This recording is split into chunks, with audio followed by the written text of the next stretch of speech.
بسم الله الرحمن الرحيم. فإن لم تفعلوا ولن تفعلوا فاتقوا النار التي وقودها الناس والحجارة أعدت للكافرين وبشر الذين آمنوا وعملوا الصالحات أن لهم جنات تجري من تحتها الأنهار كلما رزقوا منها من ثمرة رزقا قالوا هذا الذي رزقنا من قبل وأتوا به متشابها ولهم فيها أزواج مطهرة وهم فيها خالدون.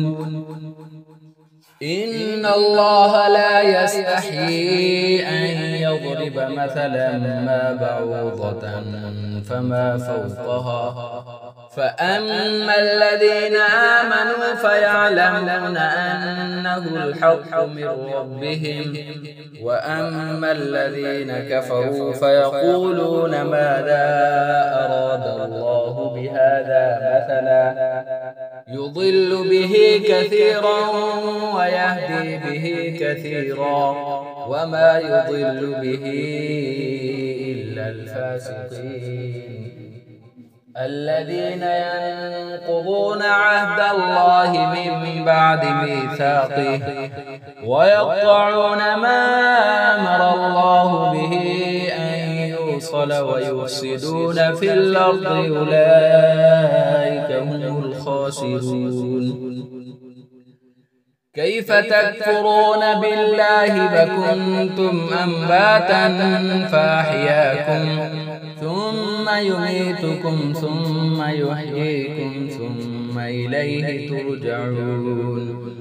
هو الذي خلق لكم ما في الأرض جميعا ثم استوى إلى السماء فسواهن 7 سماوات وهو بكل شيء عليم.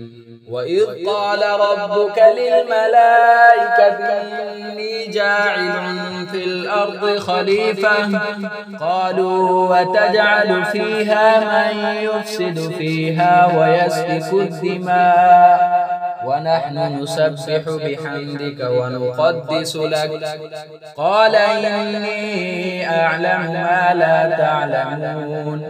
وعلم آدم الأسماء كلها ثم عرضهم على الملائكة فقال أنبئوني بأسماء هؤلاء إن كنتم صادقين. قالوا سبحانك لا علم لنا إلا ما علمتنا إنك أنت العليم الحكيم. قال يا آدم أنبئهم بأسمائهم فلما أنباهم بأسمائهم قال ألم أقل لكم إني أعلم غيب السماوات والأرض وأعلم ما تبدون وما كنتم تكتمون. وإذ قلنا للملائكة اسجدوا لآدم فسجدوا إلا إبليس أبى واستكبر وكان من الكافرين.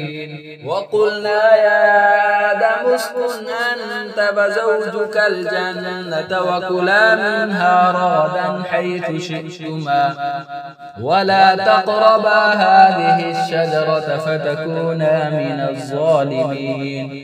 فأزلهما الشيطان عنها فأخرجهما مما كانا فيه وقلنا اهبطوا بعضكم لبعض عدو ولكم في الأرض مستقر ومتاع إلى حين.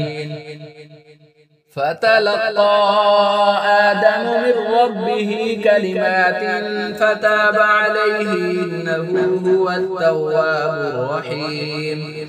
قلنا اهبطوا منها جميعا فإما يأتينكم مني هدى فمن تبع هداي فلا خوف عليهم ولا هم يحزنون.